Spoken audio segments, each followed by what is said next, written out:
Chicken শুধু ভাজি করবো। এদিকে একটা দিচ্ছি, সুন্দর করে ভেজে নিচ্ছি। আদা পেঁয়াজ রসুন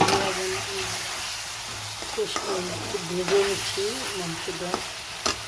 এবার টমেটো সস দিয়ে ভেজে নেবো। এখানে কোনো মশলা দেবো না, শুধু হালকা হলুদ আর জিরে গুঁড়ো দেবো। বাচ্চাদের জন্য রেডি করবো তো, আদা পেঁয়াজ মরিচ আর হালকা হলুদ আর ধনিয়ার গুঁড়ো জিরে গুঁড়ো দিয়ে নিলাম। এখন ভেজে নিব। অল্প একটু গরম পানি অ্যাড করে নিই। গরম মশলা দিয়ে নিলাম। এবার একটু নেড়ে দেবো।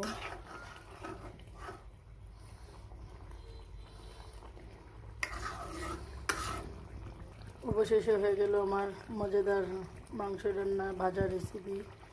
সুন্দর করে শক্ত করে ভুনা করে নিই।